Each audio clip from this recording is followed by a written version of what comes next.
Right then, this is Sharky from SHAR-KADE. I haven't been able to get any printing done today. I had some replacement heads for my yellow ink. I seem to be getting lines in the green print.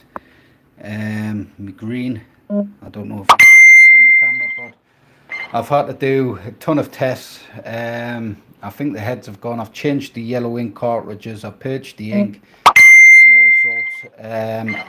So I've ordered a full set of heads. Them have been ordered from Amazon, so hopefully tomorrow I can get them will arrive tomorrow, fingers crossed, because this stand-up unit has to go. It has to go to get shipped out before next Wednesday. So if they come tomorrow, I can just crack on tomorrow and get this finished. I should be able to get this finished tomorrow if them heads come. But with Amazon, it might not come till late. But if not Friday, I should be able to get it sorted. I've got to pick my daughter up Saturday, I think, and then Monday I'll just make sure this is packaged and shipped off after testing and stuff. So I'll get someone in to wait in for this to be collected. Yeah, it's just been basically a standstill. So I haven't been able to get the marquee for this one printed or the marquee inside out for this one printed. But I've been working on the gun for IR setup, and I've had a bit of a nightmare with the recoil, but it was just something wrong with the wiring. That connector, I think there are the wires leading up to that connector there. So this is the Delta 6 gun.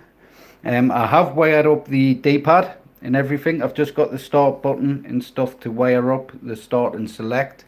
That shouldn't take us too long at all, but I'll leave it for now. The IR sensor that I bought was the wrong one, so it'll probably take about 60 days for that to come. But on this itself, I've wired it up in such a way so you've got one motor there and a larger motor there, so you'll feel vibration from the front of the gun as well as the back of the gun, as well as if we just move over and test this gun and the force feedback, and we just click there.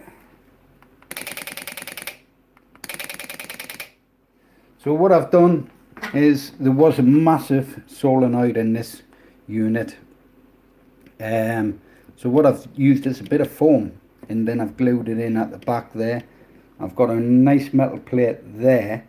The way it was designed though, it did have this back of the gun connected, but it was attached to the previous solenoid, so when you put pressure on the back of the gun, you would feel more of a force feedback in your shoulder. So you'd actually feel more of a force feedback the harder you pushed. But I've had to take that off, so I'll just reattach the back of the gun, add some extra screw holes and attach it and glue it all together. These pins here, I'm going to connect this unit to these pins. So the back of the gun will actually clip into place, and those pins will line up with those pins, and then the recoil should work. So the gun's going to be fully detachable, so the recoil will be able to be detached from the gun itself. It's going to have a barrel that clips to the end of this, and then I may add the silencer to make it just that bit extra cooler, or I'll just leave it with a standard barrel. But I could set up two.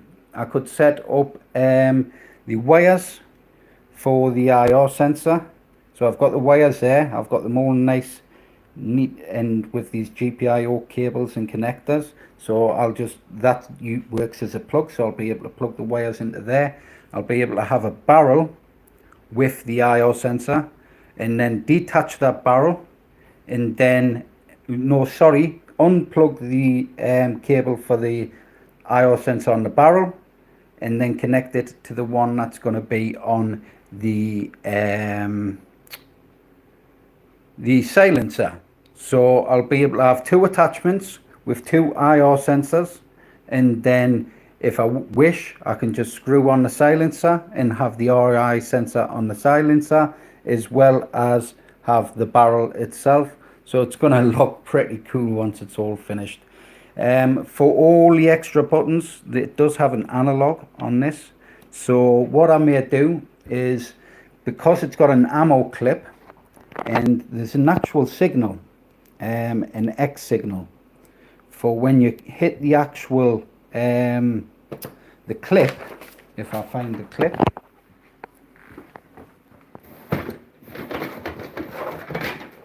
there's a few connectors on there, so when you actually hit the clip, there's like some sort of motion sensor in there that allows it to send the signal for the X button, as you would play on Call of Duty and stuff like that. So what I was thinking is maybe having another controller in here, a wireless one. Inside there should be plenty of room for some batteries. So later on I will try and connect the 12 volts direct to this ammo clip, so we won't have a separate wire like it is running off here for the power. I'll have a rechargeable 12 volt battery inside there. I'll also knock it down to the 3 volts I think it needs for that sensor that's inside there. Then I'll run that to the controller, the secondary controller, and then the idea of that is to have that a wireless controller for extra button inputs like the analog and stuff like that. Now, another thing I thought of was to have the analog work for Call of Duty. So games like first person shooters, stuff like that, you'll be able to move with the analog, move your forward, back, and turn left and right. And for your aiming, you're going to use your IR sensor. So when it hits the edge of the screen, it'll also turn, but you'll have that perfect aiming up, down, left, right, and so on with the IR sensor. Now, not all games do support controller and keyboard and mouse, but I figured I could set up a keyboard emulation for the wireless controller that's going inside, and then I can set that up for games like Call of Duty and stuff like that from the analog. And then you've got your D-pad buttons, you've got all these extra buttons, you've got buttons on the side that I can wire up as well. You have your X, Y, A, B, your L, left trigger, right trigger, RB, R1, your R3, and so on and so on.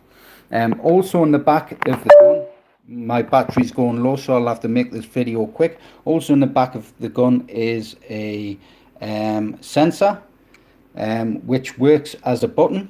So when you look down the sight of the gun, it will trigger a button press, which could be your aim down sight. So it'll be able to look down the sight of the gun and aim down sight. That's how the gun was originally designed. I've just then got to figure out how this sensor is going to work as a button press. I think I may have to add some power to it as well, which I think it runs from 3 volts also. So that's all the idea that I've got, but for the meantime it will be just used as a standard gun for IR kit. It'll have, like I say, the trigger there. The trigger works. I've tested it on the screen. The up, down, left, right also works on the unit. Like I say, there's just a start and the select button to add. And just I'll finish off some bits of wiring. I'm going to test the recoil through this unit here. So I'm going to rewire it to be wired to this unit here, and then have it powered via this cable for the moment. And then, like I say, for the future I'll be adding some 12 volt batteries, rechargeable. There's actually a little port there that I could probably put a rechargeable cable inside, so I'll be able to put a little micro USB cable on there, and be able to charge up the 12-volt battery that's going to be stored in this unit. And that's it. I'll come back tomorrow, wait for this stuff that I need for printing. I'm going to go home and start working on grill designs, make sure all the grills are ready, the dust covers are ready and agreed for the He-Man unit. Then I can work on that tomorrow and just wait on that new heads for the printer, and then hopefully I'm off and away.